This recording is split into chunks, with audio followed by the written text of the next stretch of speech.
live from Los Angeles. My name is Jonathan McHugh, and I'm one of the co-founders and board member of the Guild of Music Supervisors.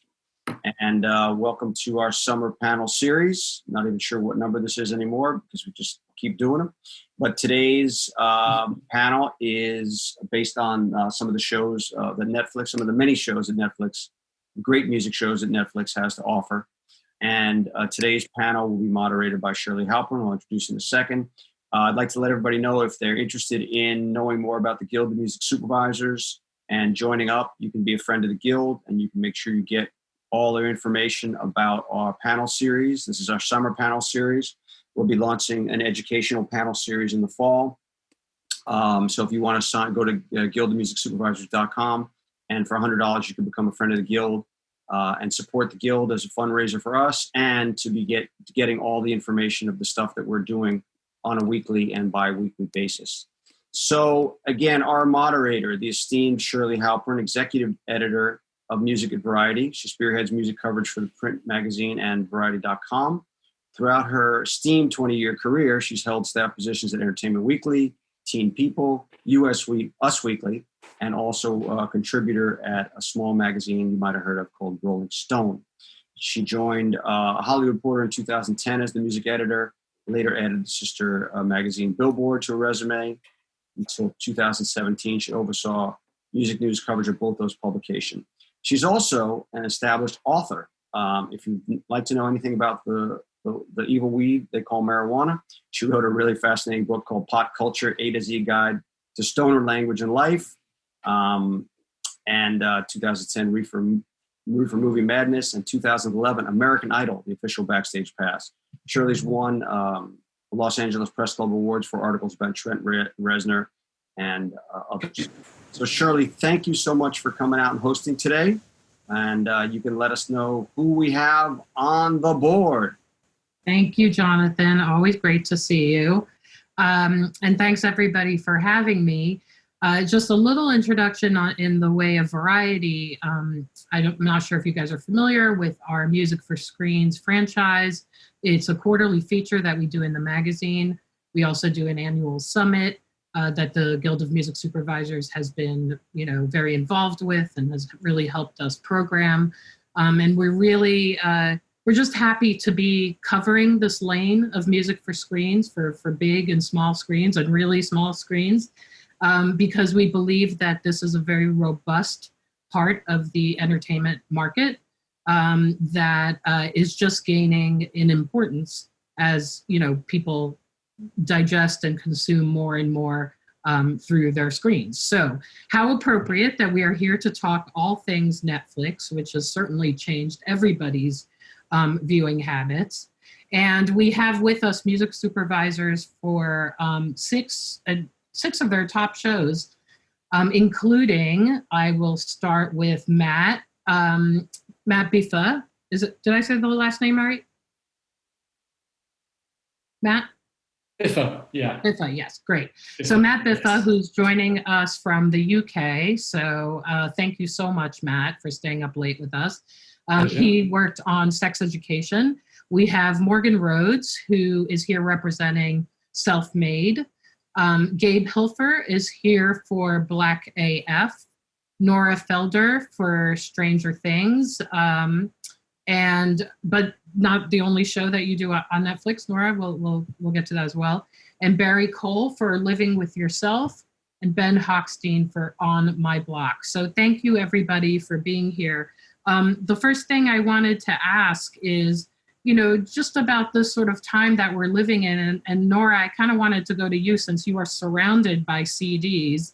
Have you found yourself with more time to listen to music? Yeah, absolutely. When I personally, when COVID started, I was posting on 2 projects, and Stranger Things, we had just started shooting for a couple days and it just halted. So I was able to focus on my post projects, my What We Do in the Shadows for FX, sorry, Netflix, and Better Things. And then and really focus on them, because I'm always kind of working on a few projects at the same time. So I'm always having to juggle. So it was really interesting for me to be able to really focus and zero in on those projects. And then Better Things went away. And then it was just What We Do in the Shadows, which is a delightful show. So they had my full attention. And then when that finished a couple weeks ago, I realized, wow, I've got all this quality time to listen to music. Now I have been kind of, goofing around a bit, because I'm not used to having free time. So I'm kind of recharging with free time with the family and everything. But I am happy that I can spend time, 3 hours, here and there, and just zone in on music. And it's great not to be kind of interrupted with all the things that are usually thrown at you, like scripts and cuts. And, it's always, everything's always fragmented in our work. So it's nice to be able to start something and finish it and go, okay, now I'm going to listen to music, it's for a few hours, and nothing's going to stop me. And nothing does stop me, because usually something does. It's hard for us to divide our time, as I'm sure everyone can tell you, because we never know what's going to hit us. True. So. I want to just, I want to shout out to something that was said on last week's GMS panel by Zach Cowie, where he said that he was revisiting the music of his youth, almost turning to music like it's comfort food. Have any of you guys found yourselves in that situation? Sure. I'll jump in there. I've been listening to a ton of stuff from when I was a kid. And one of the unexpected consequences of this whole thing, like Nora said, is that we're spending so much time with family. And I've taken this time to indoctrinate my kids into early 90s hip hop music. So both of them can, become familiar with the lighter side of my youth. So it's good. I have an 8-year-old daughter and an 11-year-old son. And now they can, they're getting into the low end theory now. So it's good. Excellent. I've tried to indoctrinate my children into the joys of the Queens of the Stone Age, and they're just not having it. It's Ed Sheeran all the way, unfortunately. I try. I think I'm trying to recreate the experience of going to shows that I don't have access to, no one has access to now. So to do that, I've been listening to a lot of live albums, so I can have the feeling of sort of being in the audience and hearing everybody else screaming. And so it's great to have turntables in here, because I've been pulling off my live albums. A lot of Sarah Vaughan live in Japan, a lot of Aretha Franklin, the Amazing Grace album, a lot of Richard P. Havens album, just to get, and turning it up as loud as possible with respect to my neighbors, but trying to recreate that feeling, because we won't be able to go to shows for a while. And that's helped, restore a little bit of the normalcy in the house and make me feel like I'm out and about. Excellent. Yeah, good point. I've done the same. Ray Charles live at Newport was my. Oh, yeah. I went down a deep rabbit hole with that one. Oh yeah. Well, let me ask you sort of a basic story. Yeah, a basic question, because we have people of all kinds of professional levels here watching us. How do you collect music for a project? And Matt, I wanted to start with you since you've got the sort of British purview.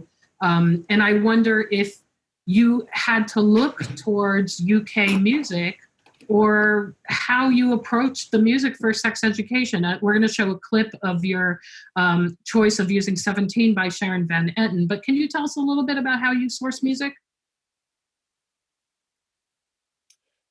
I mean, we try not to be limited by anything. I think when we first started it, the director, Ben Taylor, and Laurie Nunn, who is the principal writer, they had sold the show to Netflix entirely predicated on what the look of it was, the John Hughes look, the sort of hyper-real aspect of it. But really, and really what it clearly needed a a musical identity and, you know, to sort of try and create some sort of world. And it didn't take too much of a massive mental journey to sort of start with the 80s. I did a really big deep dive on the 80s, like super, super deep. And I sent it to the editors and they were like, what are you doing sending us like 800 Blue Aeroplane songs? You know, it's like they didn't know what to do with it. And, you know, that was the start. But as we sort of went through it, we sort of realized that we could, you know, we could have a bit of 80s, we could have a bit of modern day, we can have quite a lot of American songbook stuff. We like that, you know. As long as we're basically just trying to, you know, help with those characters and what they're going through, then everything's fair game, I think. Okay. Do you want to tell us about this specific cue and how you came about placing the song? Well, this was something that we knew was really important because this was like the collation or the summation of the whole of Amy's journey, really. And the great thing about the show is that, and I think actually you have to love your characters. I'm sure everybody else here will agree with that, is that if you love your characters, it is super helpful. And so in this case, this was, you know, the summation of Amy's journey, being sexually assaulted. And I don't know, it was just one of these things, it landed in my inbox one day and I was listening to it and it just sort of, it was like, that would be perfect. And actually it sort of went to editorial, it was laid up, Ben, the director, immediately loved it. There was no, sometimes there's quite a lot of arguing about the music, the songs, but in this case, it sailed through. Check 1, 2. Sorry. Okay. Hi, sorry, does that answer? Yes, it does. Well, I had somebody speaking in mind. I want to ask, just when the song jumped out at you as something that would be perfect, was it lyrically? Was it melodically? Was it the vibe? What was it? So it kind of has that bittersweet feeling that I'm particularly fond of, but the lyric as well. It felt like it was a little love letter from us to Amy, basically telling her that, you know, like, it's almost as if we've got the benefit of age, and we're telling her that, like, today is bad, but it will be okay. That's sort of how it felt, and I think that's why everybody responded to it as well. Like I say, sometimes it's a bit of a shit fight, pardon my language, with that show, but in this case, everybody seemed to agree. I want to jump over to Morgan and talk about Self-Made, because here is a mini series that, you know, timeline wise predated recording and probably even radio, I think, for most of it. And you approached it from a modern sensibility when it came to music. And how did that decision come about? Like, whose call was that, and why did it work? I think it was sort of a group call. To your point, the music, Madam C.J. Walker died in 1919. And so we missed blues by 2 years. There's no Mamie Smith, there's no anyone. And the music was a little bit restricted, and we really wanted to tell the story. So the decision was made to go contemporary. And I think first we thought about maybe doing 40s, 50s. And then we thought, well, we're out here now, so we might as well do contemporary. My desire was to center the voices of women and to center the voices of Black women, because I felt like Madam C.J. Walker's story belonged to generations of women. I heard about Madam C.J. Walker from my mother. She heard about it from her mother. So I wanted every moment in her story to be told by a woman from a different generation. So we had Queen Latifah and Rhapsody. We had Sippy Wallace and Mamie Smith. We had Andre Triana, you know what I'm saying? And we had Raish. We had women from the UK. We had women from the States. I just wanted every moment to be carried by a woman's voice. We've got 3 songs in the series that are all called Woman. So I really wanted to tell the story of this woman that battled patriarchy and sexism and all the things she had to fight for to be America's first millionaire. So this is why we made the decision to do it this way and to use women to tell this story one step at a time. Wow. So this clip that we're going to watch, I thought really shows a bunch of things. One, the way you're going to see, everybody, you're going to see the way that Madam C.J. Walker sort of walks and is soliciting sales, for a better term. And it's almost like she's a car driving down a road. Like it's like a thoroughway of people, which I think was a really interesting way to just set the time zone. But the music is Seven Nation Army, and it's not the White Stripes Seven Nation Army. It's a voice contestant, right? It is Kimberly Nicole. I feel like The Voice is like a treasure trove of covers when you need a cover. Is that the case?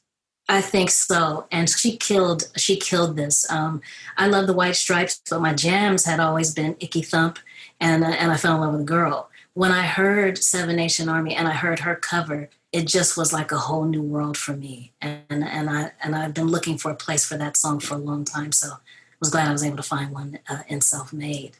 So Morgan, what was the sentiment behind that song that made it work? The lyrics. I felt like she was, not just fighting public opinion, but she was fighting a whole army called patriarchy. So I like the title of the song, and I like how she starts off saying, "I'm gonna fight them all. A Seven Nation Army couldn't hold me back." And her journey from having an idea, to actually seeing Miracle Hair Grower fleshed out, it required an army of supporters, an army of believers, an army of women to say you can do it. Obviously money she needed, and she had to fight. I mean, that opening scene is her husband saying, "Listen, we're not balling like this, so you better figure out what you're going to do, and then also figure out how to take care of home." So I wanted something that was really badass. I hope I can say ass. If my mom is listening, just let me make it on this. But I wanted something that really amped it up, because she's walking through, and it's got to be a walk of confidence. So I wanted something to underscore the leap of faith that she took and the forces that were against her. It wasn't just she had an idea and I'm going to do this. It's what women's roles were at the time, and no one was saying, "Oh yeah, go out. You want to do a business? Go out." She had voices pushing back. So I wanted her to have a strong voice behind her. So that's why I chose that one. Excellent job, well done. Thank you. Gabe, let's talk about Black AF and one of my favorite singers, Michael Kiwanuka, whose track you picked for your scene today. I can only imagine the pressure to pick songs for a show like this, which, like, I remember in the first episode, like, Scooter Braun shows up, right? Like, it's so deep in the industry. So how did you approach the music, and how involved was Kenya in deciding what he wanted in his show? Sure. So we approached this, Kenya came, I've worked with Kenya now for like 10 years on almost everything he's done for TV. So we sort of have we have a unspoken or spoken relationship where we talk about what he's trying to achieve musically and how we're going to get there. He has a lot of opinions. He's very musical. He's worked in the music business. Like, he definitely is pretty sophisticated when it comes to stuff. He also has 6 kids who all tell him what's cool. Like, so I'm competing against all 6 of those people when I'm pitching music to him. He like plays it for them. And he has to pass that test, which is very tough. So we try to find something. I mean, like, there's definitely elements of the show that are really trying to be modern and cool and really hit today. And then there's moments that are supposed to be timeless and universal. And actually, even though Michael Kiwanuka is a relatively modern artist, I mean, he is a modern artist, this is one of those more timeless songs. Like, that's the kind of beauty of a Michael Kiwanuka, is he has this timeless soul to him, and it feels like it could have, it's not of the moment. It's not, City Girls or something like very contemporary, which the show also features. It's much more of a warm, heartfelt kind of vibe. And the answer to your question, Kenya's very involved. We get into it a lot about the music, and this was, to be completely honest, you guys will see the clip in a second, but we had a different song in here was a good story, and I'm not going to like name names and talk shit, but we had a different song in here for a while that Rashida, who is the co-star of the show, star of the show, is she didn't like it. She didn't want it in there. Kenya wanted the previous song, and Rashida, who's also a producer, she was like, we need to do better than that. And so that kind of set the bar pretty high, and then we needed to beat it. We needed to find like a song that brought the whole episode together, and it really kind of made you feel like everything was going to be all right with their family and all the stuff that parents and children go through. And it was a good moment. Yeah, this was very much like a penultimate scene that we're gonna watch. But I also think it's interesting because one of the things at Variety's Music for Screen Summit that we talked about is this idea of like a sync artist. Some artists are just really good for sync. Like literally they can base a career off of, this is how we're gonna try to make money. Michael Kiwanuka obviously is a touring artist and sells out like the Hollywood Bowl, but he is so great for TV. Why is that? I think because there's such an authenticity to his music, and the themes are really universal. Like this Home Again, I mean, this could be, the generality yet the specificity of the lyrics, the warmth and the pace of the song itself. Like some song, like you said, some stuff just lends itself to not be too lyrical or too abrasive or too fat. It's just he's hit the sweet spot where you could flip through Michael Kiwanuka albums and 2, 3, 4 of the songs will work for a lot of scenes. All right, well let's move on to Nora, who I'm gonna guess maybe has the biggest music budget of everybody on these here, but we don't know. But Nora, you certainly have an incredibly successful show in Stranger Things. You've been Emmy nominated. Can you tell us about, is there an advantage/disadvantage with working with a show, especially budget-wise, that's just so successful, that's so big, that's such a cultural phenomenon? Well, I think, there's a lot of advantages in that so many people know the show and so many artists want to be a part of the show. And we've been lucky. We've gotten reach outs from some really big artists that have just said, hey, we just want to be in your show. We'll do whatever you need to do, which is really nice. It's definitely a far cry from season 1 when you're trying to express to people who haven't seen a show that about monsters from the upside down that takes place in the 80s is this groundbreaking show. It was a really hard pitch, actually. So, so going into season 2, it was kind of, it was a different story. I think that, there are more pros in that everyone wants to be a part of the show. Everyone knows the show. I think that the only difficulty was for me going into season 2, we actually had a lot more spots for music.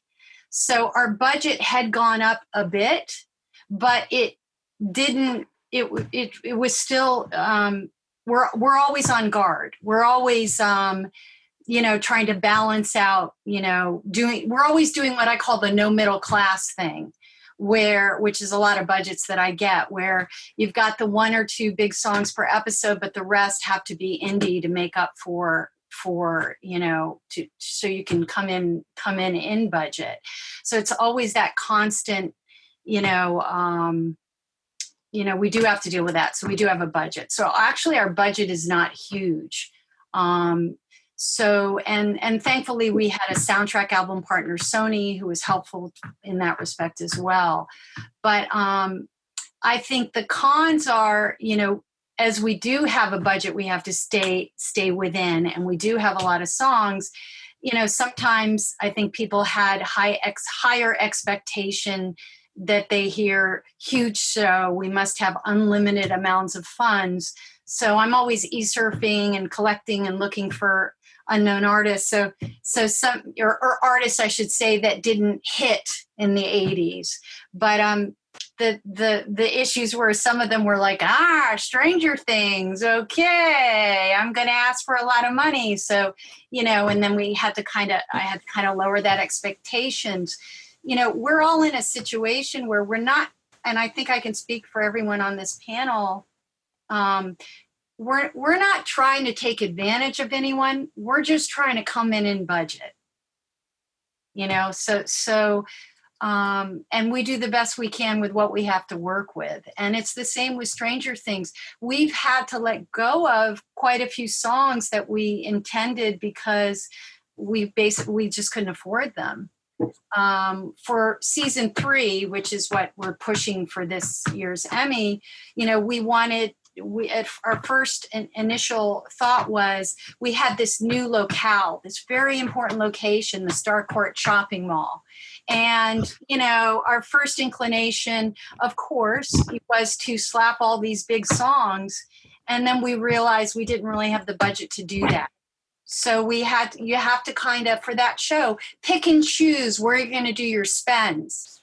And then the rest of the spots is deep diving for the gems, Right, which is great. I mean, it's like retroactive A&R. It's really great to find these, to find these artists that didn't hit and in some cases really should have, you know what I mean? So I'm always happy to discover the gems and to apply that to this project, because I think for this show, they do get a lot of attention and some of them a newfound attention that they never had, back in the day.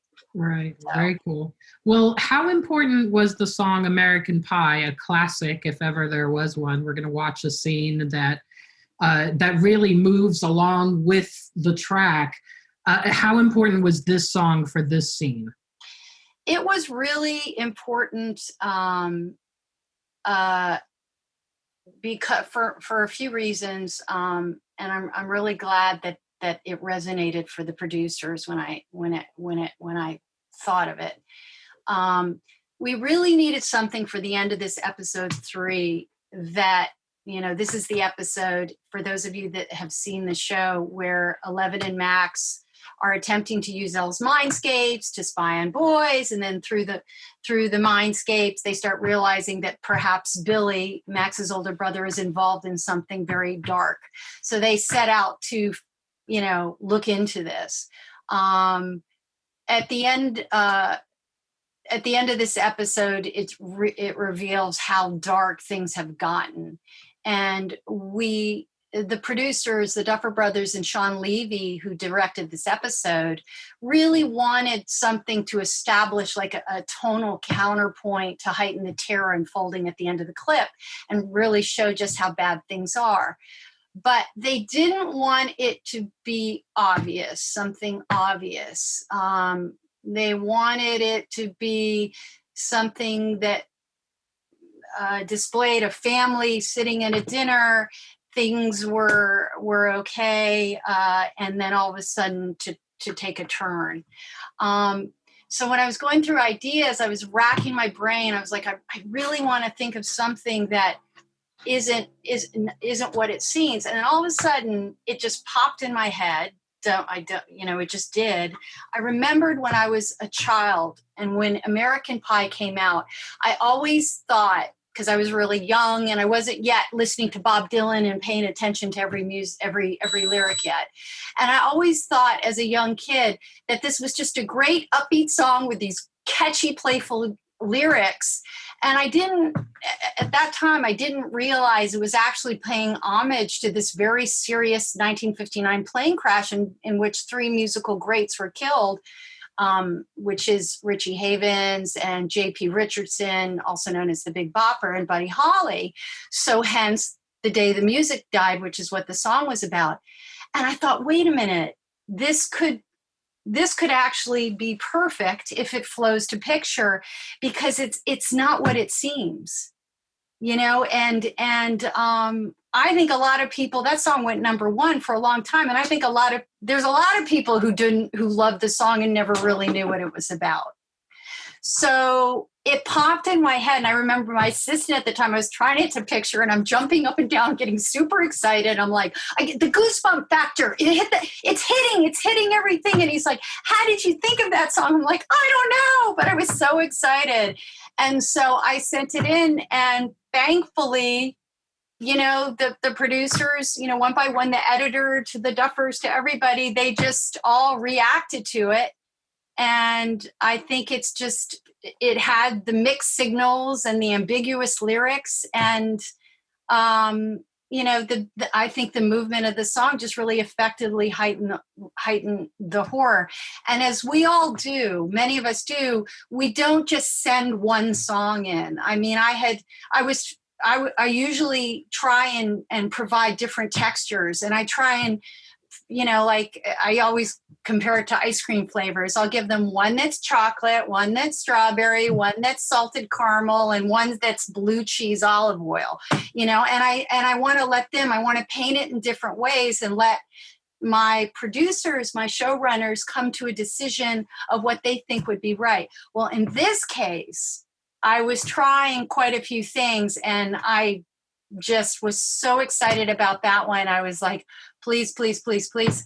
And I sent it in, and just our picture editor just went, ooh, that's a good one. And so then it just, then it landed.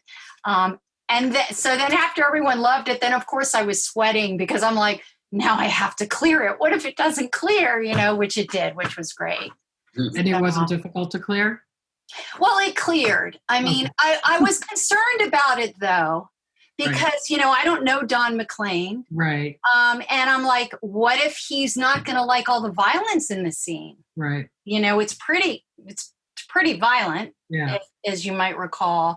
Well, we're going to watch it. So yeah, and I just presented it very technical with every little thing that was going on, and I tried to make it more like technical but described so he knew, and he was fine with it, which was great. Excellent. Well, thank you, Nora. Barry, let's go to you and talk a little bit about living with yourself. I wanted to ask the panel, but I'll ask you as well, if it's a challenge to budget your time, or if you have to approach how you budget your time, knowing that you're going to drop an entire season at once. How does that affect your music decisions? It's been really interesting. And, I guess my expected answer, or what I would expect to say, is that yeah, everything is affected by the production schedule, but what I've actually found is that the production schedule hasn't changed that much. The challenges we had for a show like Living With Yourself is Paul Rudd was playing two roles. So that was an entirely different workflow of production for us. But at the end of the day, what ended up happening was production was on schedule, but what we didn't expect was the weekend that we released it on Netflix, it's like on Sunday, people are like, great, we're season 2. And, just looking at the producers, the directing team, and everybody that came together and how long, it took to make the show, it was interesting to see how quickly it was digested. And I think that was really just kind of a sign of the times of, the content season that we're in these days. Yeah. Well, that show especially too, there are long periods of silence and no score. It seems like there's a lot of thinking, a lot of looking at your own face and trying to process what's happening. Can you talk to us about this particular cue? Well, first, actually, I should say, there's an amazing cue in the show of Enya that just kills it. And I feel like Enya's another one of those people where you can never go wrong, like Michael Kiwanuka. But talk to us about this particular cue that we're gonna hear, which is Anna Meredith's Nautilus. Yes, and thanks so much, Shirley, for saying, those key words, thinking and looking at yourself, because those were the exact terms that come up in the discussion with Tim Greenberg, who was the creator of the show, and Jonathan and Valerie Ferris, who are a husband-wife directing team who did Little Miss Sunshine. So it was interesting. Another thing that came up in discussion was I against I. It was like, what do you do when you're faced with the better version of yourself? What does that sound like? And for this particular cue, it was interesting to try and choose an episode to highlight And as you said, it's not a music intensive show, but it is very thoughtful musically. And the reason for that is because in order to be able to bring into reality the fact that Paul Rudd's character was cloned, and there are two of him running around, and both of them want to kill each other. You know, you have this eye against eye, spy against spy, spy versus spy kind of frequency going on. And when we tried to put words to it, it always fell a little short. It didn't quite give you the room to really feel what would you do in that situation. So the scene that we're going to see is after Paul Rudd has gone to a spa for a treatment at the referral of a colleague who's doing very well at work. He pays, $50,000 for a spa treatment. And the last thing he hears before he goes under is Sail Away by Enya. And the interesting thing about Sail Away was I was like, okay, all right, we're in a spa, I get it, spa music, it's the classic spa music. Let's work back from there. Because as, every music supervisor has mentioned, we always have a budget, to balance. So, it's like if we're trying to get the Enya vibe across from a score, from the scene, I think maybe we can probably find some other alternatives. And interestingly enough, Jonathan and Valerie Ferris worked on the first promo video for Enya when she came to this country. So I ended up having an interesting conversation, another existential conversation with, Enya's folks and the writers about this scene and how it came together. And it was great for it to arrive at this balance where we have this really well-known song used in a very kind of almost about to go off the rails kind of way. And then you have this kind of rebirth, this man kind of entering the world, not really knowing where he is. And I think the terms Monty Python, and psychedelic came up, in the keywords as well. And I think you'll hear a little bit of that from this cue. Can you tell us how you ended up working on the show? Tim Greenberg, who is a producer of The Daily Show, he was a producer with Jon Stewart and also with Trevor Noah. He's a college friend of mine. We took film classes together at school. We were roommates when I got out of school, and came here to live in New York. And he's always been a brilliant writer. And I remember one day he's like, I wrote something and I want you to read it and I want you to give me your honest opinion. And I have to say, it was one of the most brilliant scripts that I had read, just meeting the challenge of interacting with oneself on so many different levels, on really peeling back all of the layers in terms of who you really are, what you do like about yourself, what you don't like about yourself, and then what are you going to do with yourself? So that was the first call that I got. And when I read it, I was like, whatever I can do, please let me know. And it was interesting because when Trevor Noah took over The Daily Show, he didn't have a connection to the song Dog on Fire, the Bob Mould Show, which was a trademark of The Daily Show for 14 years. So Tim had called me to see if there was something we could do to work with the song, to maybe make it a little bit more likable for Trevor. And, we ended up working with a number of different producers, but Timbaland ended up remixing the song. And that's the theme that you hear now every night on the show. So based on that, Tim said, I got to go on this show. I would love to, get you in the room with the directors and see, if there's some sort of synergy there. And meeting Jonathan and Valerie was, just such a treat. Like I had never met them before, but they both have a long history. They are both highly tasteful, they're highly opinionated. And in the first meeting, I think Valerie asked me, do you know anyone that can time stretch a song 1,000%? And the funny thing was, I did. So through all talking about tones and textures and frequencies of the mind and how we're going to deal with ourselves and how these two characters are going to deal with themselves and then how they're going to deal with the wife. Those were the conversations where everything started. And I said it was difficult to choose an episode because episode 1 is this, that's the setup. That's where everything kind of emerges. But episode 10 brings you to a dance routine, classic to the Little Miss Sunshine, Jonathan and Valerie Ferris treatment, where Paul Rudd and his wife, Paisley B, do a dance routine to Give It To Me Baby by Rick James. So listening to Nautilus by Anna Meredith and then listening to, Give It to Me, Baby by Rick James. Like that is the spectrum for what was going on in this show. I love it. Well, at least you have very clear bookends. I like that.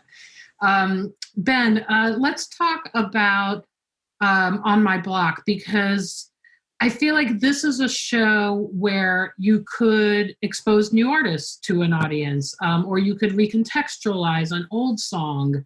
Tell us about how you approach the music to the show and this particular cue. Yeah, so On My Block is almost exclusively newer artists. There's some older stuff in the background, but we really pride ourselves on trying to highlight new stuff, lesser known artists, maybe artists that are a few years old that didn't quite hit. So we really have fun with that. We had a 070 Shake placement last year that got a lot of attention. This year we have a group called Laundry Day. That's kind of the whole end of the show. We actually use the whole 4-minute song. It was a little too long for this, but I didn't want to give away the whole show, but that's a great one. And it really was a huge bump for these artists and got, people paying attention to them and some of the biggest bumps they've ever gotten. So that just, that gives you pride as like a music supervisor to see these people get success. I think, a lot of people would agree that's one of the best parts of our job is kind of putting people onto new stuff and seeing how that works for them and grows for them. So we're always looking for new stuff. We try not to chase hits though, really. I mean, Netflix, again, your show will be done, it'll air 6 months later. So if you're trying to hit the hit of the moment, it's probably not going to work. It'll probably be in 1,000 shows. So we just try to find songs that we like, artists that, speak to us, that sort of fit with what our, creators, our showrunner, Lauren Unerick likes. And we try to really find stuff that kind of crosses genres. It's predominantly hip hop and R&B, but, music is getting so mixed up these days. It's pop, it's rock influences. It's not really, there isn't one sort of pure, genre anymore. It's really hard to sort of categorize. And all these younger artists are really mixing things up. They've grown up with, like Laundry Day, for example, grew up with like Blink-182, but also like a Kanye West and a hip hop. So they're sort of combining these things in their music, and it's interesting for sure. You hear stuff and you're like, I've never heard anything like that. So it's a fun show to work on. Are you thinking regionally in terms of the artists that you pick? Because it's based in LA, right? It's based in LA. Yeah, it's a fictional world, but it's LA. Not really. It's. I guess there is some regionalness in music still, but really with the internet and stuff crossing over, it's not like it once. Oh, grunge from Seattle and this type of hip hop from Atlanta. It's really sort of all been mixed up now. Mm-hmm. So I doesn't really, actually, it's funny. At first we thought, we should try to have like more of an LA sound, but we quickly got away from that. So like, that's what does that even mean? So too limiting.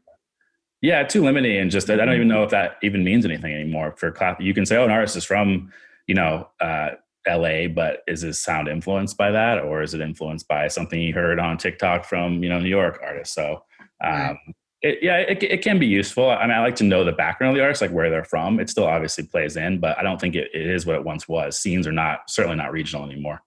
Okay. All right. I think some people from Insecure may take issue with that, but that's okay. Yeah, tee up this scene for us and tell us why you chose this piece of music.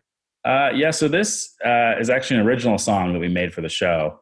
And I wanted to highlight, because we've been doing this since season 1. Last year we had a jingle that we made that actually sort of played into the plot and was part of it. And we're not just making songs because we think they're cool and we want to add to the show, which is certainly fun, but our songs actually give out plot points. They have clues. There's like a hidden treasure in our mystery, and our show's a little wacky if you haven't seen it. We've got all kinds of stuff going on. So the other supervisor on the show with me, James Dooner, is also a producer and a writer. And so he's sort of in the writer's room. So consequently, I get to get involved really early, like pre-script even, like when they're just thinking of the ideas. So we come in and we sort of figure out, okay, they want to have a musical element. So now we're going to figure out how this is going to work. And this song is like supposed to be like an 80s kind of one-hit wonder artist. And the song kind of gives clues to the motivations in the past of some of these characters. The kids are kind of being chased by this big gang boss, and it's kind of this whole history between her and this guy, little Ricky, they're looking for. So that all kind of plays in. And luckily our composer, Kavas, is an amazing producer and artist in his own right. So he actually produced this entire song. So we worked with him, and we sort of found the vocalist, who's Dominique Tony. And we went through the recording process, all the way through the editing process to make sure the right lyrics are hitting in the right amount of time. So that's not something, at least I don't do every day as a music soup. So I had a lot of fun sort of seeing that process through from, script, story to song to edit. So that's kind of why I just wanted to show this song off. Well, bravo. That's definitely a lot of work. All right. Well, I wanted to just ask one question to the group. Seeing as, like I said, Variety covers music supervision, very, regularly, consistently. And we find that a lot of times people really misunderstand what a music supervisor's job is. It might even be the most misunderstood sector in entertainment. Just opening this up to the group, I mean, what do people in the industry not understand about your job? What are some of the misconceptions that you battle still? I mean, I think a lot of people think we just sit around and listen to music all day and hope and then find a perfect song and then put it in a show and then we're done and we get to go home and chill. I think that it's a lot more of a collaborative medium and a lot more of a, like Nora mentioned before, like providing options and different budgetary restrictions and giving different flavor choices and letting, kind of filtering through the vast amounts of music out there in the world and trying to get the right stuff that fits within the budget and that can clear in the timeline and creatively works to speak to the characters and juggling a whole lot of input in order to make the show sing and be exactly what the showrunners or the directors are looking for and try to get their vision on the screen. I mean, that's how I see the job. And I think that it's a lot of work in that way. It's much less, there's days I don't listen to music, because it's more providing and talking and figuring out and cutting and clearing and negotiating and, listening to music and sitting around listening to great stuff is only one aspect of it. Mm-hmm. Anyone else want to weigh in on that? Yeah, I have that as well. Sometimes I think there's always a scene that you can't get away. I don't know if anybody else has this. There's that one scene that just takes forever. You sort of end up at 3 a.m. lying on the kitchen floor, listening to the radio, or just going, come to me, just anything. And I find you have to walk away from it, maybe if you can, for 2 or 3 days, and just not think about it, because you drive yourself nuts, How is Netflix to work with? Awesome. I don't know. I like working with Netflix. They're very helpful once you figure out all their grids and charts and graphs you have to do. It's a good place to be.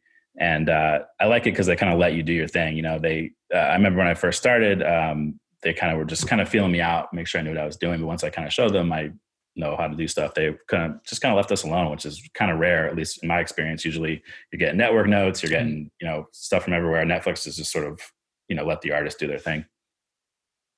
And do the showrunners hire you? This was actually a question from the audience. So Willa Udell, thank you so much for this question. Do the showrunners hire you or does Netflix? But my experience has been the showrunners and the producers. Netflix is an amazing network, like Ben was saying, because they kind of are a little bit more hands off, I think, than being, you're not getting studio notes, network notes, 6 rounds of notes from them. They're kind of hiring qualified people who know what they're doing, but it usually comes from the people making the shows themselves. Got it. Okay, well, Jonathan, can you hop back on and let us know should we continue or wrap it up? A couple more questions. I know Mike Sierra just asked a question about what's a typical hour workday for supervisors. That's a good question. Questions, hit them up on the chat. What is a typical day and like? All night.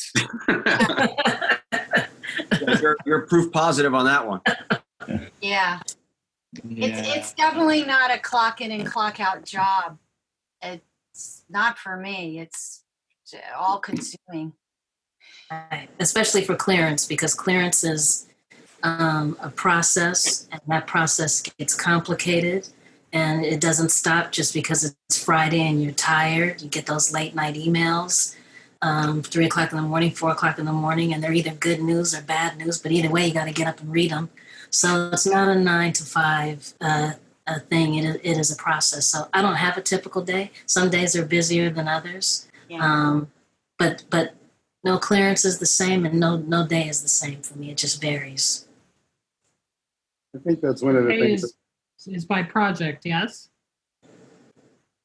By project, exactly. And I think that's one of the things that keeps the job and the career exciting. There is a beginning, a middle, and an end to each project. And there's a point by which you know your name's going on it. You know there's nothing you can do after a certain amount of time. So being able to put your all into it and work with the team to come together to kind of make that moment in time and solidify it, and then do everything that needs to be done budget-wise and schedule-wise to bring it all together. It keeps it exciting, but it also keeps us very well on our toes. Has your job been sort of pandemic friendly and that you can work remote? I've been in quarantine since October, doing clearance for a 4-part series on the history of the Black church in America.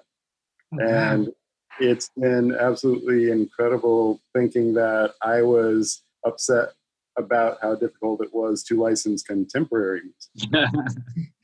So this took me all the way back to a completely other place. So it was amazing because around Thanksgiving I was frustrated, and around Christmas I was almost getting mad because, you know, the industry shuts down between Thanksgiving and New Year's, and we had a mix scheduled for January 13th, and I was like, this just is not going to work. And that's one thing I wanted to say, Shirley, in terms of the job. One thing that I don't know if a lot of people know about the job is the supervisor is a very easily scapegoated position. You know, we're here to balance the budget and the schedule, but also to bring the best work forward. If a song isn't cleared by a mix date, it's our job to be able to provide options. But if a producer or a director refuses to take a song out, that only not puts the film in jeopardy, but it also puts the supervisor in a very compromised position. So if a song is in there and you know it has to be cleared, and you know you have to do whatever it takes to get it cleared, those have always also been some of the instances that have found me on the kitchen floor at wee hours of the morning. For me, it's the gutter. No, just kidding. Anything in terms of your projects that you're working on now, is there anything exciting you that you'd like to share, or any music that's exciting you that you'd like to share with the audience?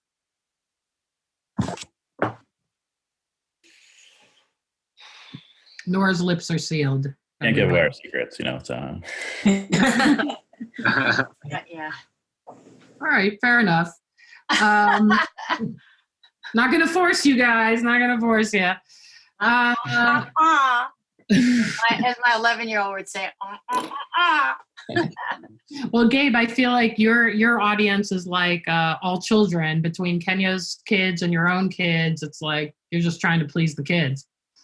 Yeah, but it's a good barometer for it's a good taste barometer. I feel like not I think we've all had the nightmare scenario where you think you found the greatest song ever, and then a showrunner or producer comes in and he goes, my 12-year-old suggested this yesterday, like, it knocks you out, and that's pretty much my nightmare when that happens, because it's always like some crazy song that, some unreleased Frank Ocean song that they heard on a blog, and you're like, we mix tomorrow. I don't know what we're supposed to do about this.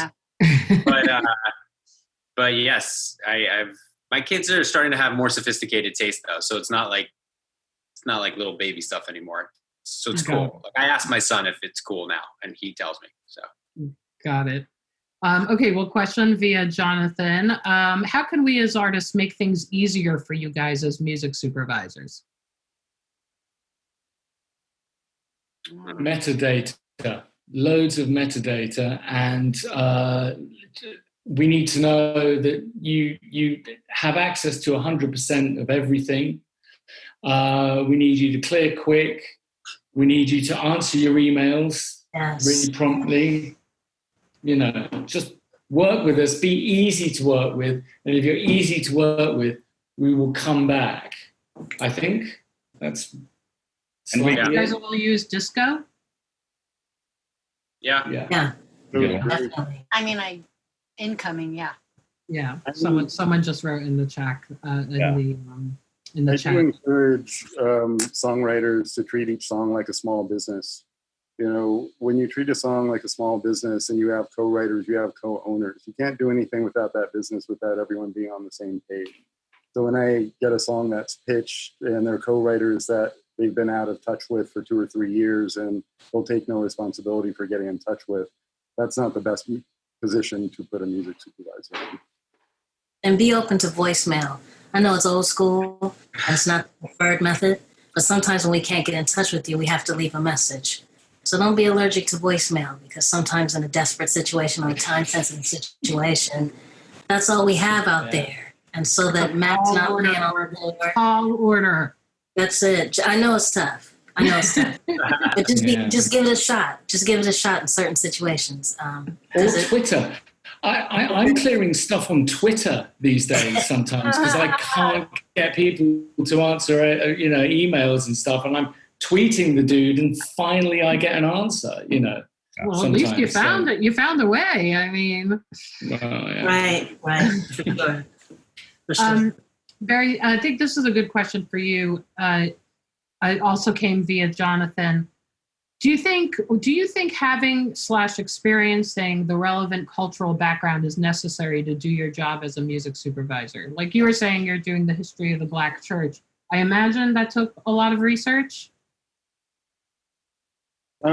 It did. I believe having a passion for music and then having a passion for film is really what gives the criteria for as much as you are going to give yourself over to the project.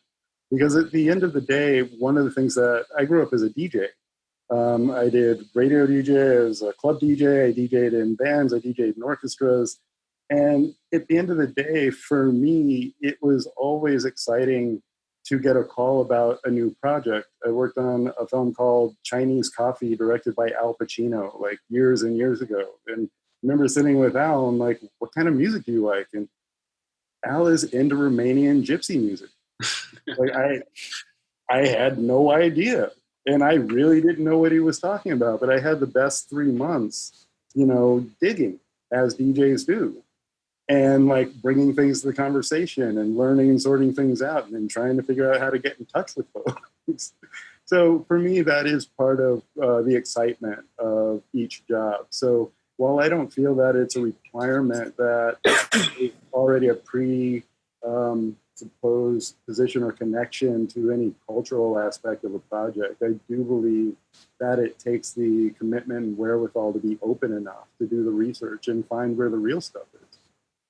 If I may, I think the most furthering to what Barry just said, the most rewarding projects are those, where you learn about a new genre. I worked on a movie a few years ago, Crazy Rich Asians, and vintage Chinese music was not in my personal repertoire, but I dug deep, worked with the director, kind of got a few starting points to kind of begin the research, and that led me into a whole path in a crazy world in which my kids now sing Wei Ho Nai and random old Chinese songs too. So wow. And that actually makes me think of the Emmy category because, scoring had always been recognized by awards, and they also, composers need to do deep research to get the right instrumentation and the right sounds. And this is not unlike that, Are you guys feeling good about the Emmy categories, or is there still work to do? Does this stuff matter to you? It matters. It matters that music supervisors are being heard and they're being seen, and we have conversations like this that are really talking about what the job is and what the job isn't. I don't think that any of us do this for awards. We didn't, have these awards before, and I think the Guild, having music supervisor awards by music supervisors is, I think, probably one of the highest honors that there is, knowing that the Guild's work has been effective enough to be able to open, Grammys and Emmys up to this category. I'm just really, really thankful for that work. And I'm hoping that, we can continue to be recognized, and the Guild can become a union perhaps, or the Guild can be able to set forth certain standards for practices for both sides, for supervisors as well as production companies, so that it can make the process streamlined for everyone. And I have to say that this guild is so diverse, and music supervision in general, I found to be way more diverse than other areas of film and TV. Why do you think that is?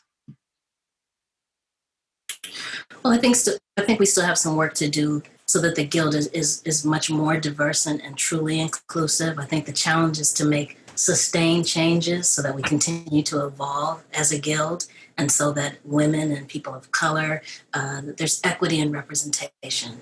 So I'm happy with the conversations that are happening in this moment, but I think the challenge is to be progressive and affect change on every level, so that the next generation of music supervisors continues to grow in diversity. So, I'm happy with the conversations that we're having, but I think we still have a little bit of work ahead to do. Mm-hmm. Nora, how do you feel about this? Because I remember when the first Emmy category for music supervision came up, I believe 4 out of the 6 nominees were women. Yeah, no, that was great. And I was really happy. It's not just because I'm considered a veteran music supervisor. I was happy that most of the nominees were older. I thought that was amazing. We're in a world where it's a young world and a young job. There's also that aspect of it as well. Most of us are not spring chickens. And I was really happy that first time that most of us had been around and paid our dues for quite a long time. Myself and Manish and Sue Jacobs and Thomas. It was important that I'm happy we're paving the way for the ones that are up and coming to aspire to the greatness that we are. But I'm glad that the first one had a lot of the seasoned, it meant more. It really meant more. Yeah. So that made me really happy. Mm. All right. Yeah. Jonathan, if you have any other questions, throw them in the chat. Yeah, no, I think we're good. That's about, 75 minutes or something like that. Wonderful. Well, listen, I love all your guys' work. And we at Variety very, very much support the music supervision community and the Guild. And I just encourage you guys to stay in touch with us and let us know what your projects are, and let us write about your wonderful projects and highlight these incredible skills that are definitely underappreciated, probably undervalued, and we will work to make it better for everyone. How's that? Shirley, that's a good question for you, because obviously you, much like a music supervisor, gets a ton of pitches a day. Can be hundreds in a week. For music, you probably get the same on stories. So how do you like to receive information of people who everybody thinks they have an interesting story, obviously, but the ones who really do, and they want to go there to try to get some press on what they're doing or their project? How do you like to receive information to get pitches for stories? Yeah, look, we do get pitched a ton, and we're not just talking about music for screens. Obviously, we cover pop music and all the genres, country, R&B, hip hop. So it is a lot to wade through. My general advice to people is just to keep in mind that we're a business magazine. We are a trade publication. It's not meant for a consumer audience. So every story should have a business angle. It should be, how did this happen? What companies were involved? What people? What kind of numbers are we talking about? That kind of thing. In terms of music for screens, though, I'm very open to doing a story on one cue. Especially when it is a pivotal one that makes the scene or makes the episode. Like, for example, we couldn't do this with what was the Tracy Ellis Ross, that movie that came out a little while ago? High Note. What is it? High Note? Yes, High Note. Sorry, spacing on the title. There was an amazing version of a Bob Dylan song in that movie that I went and looked it up, and I was like, oh, this song came out within a year. This Cher version of this song came out within a year of the original Bob Dylan song. This should be a story on how people made sort of instant covers back then, and how they opened, songs up to different audiences, to the pop world.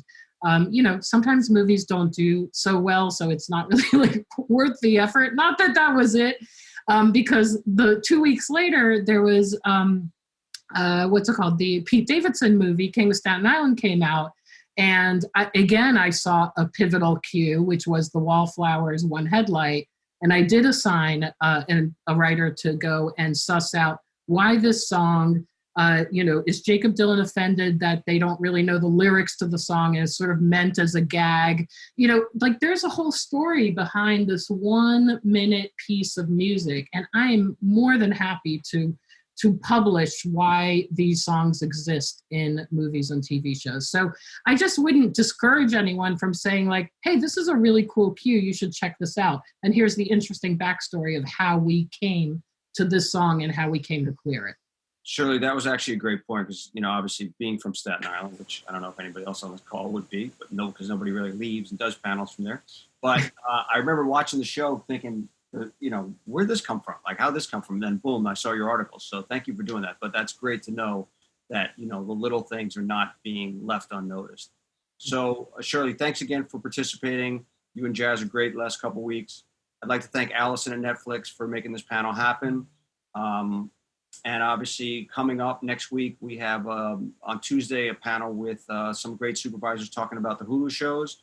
And then a week from today, 3:30, talking about some of the Amazon shows. And then we have a bunch of other good panels coming up. So again, become a friend of the Guild at guildofmusicsupervisors.com so you can get to know what we're doing, keep up on us, and help us stay alive out there. And panelists, thank you guys so much. Matt Biffa staying up late. Love you a long time, all you guys. Now you can go to bed now. Get the award. All right. Have a good one, everybody. Take care. Thank you. Bye. Thank you. Bye-bye. Bye. Bye-bye.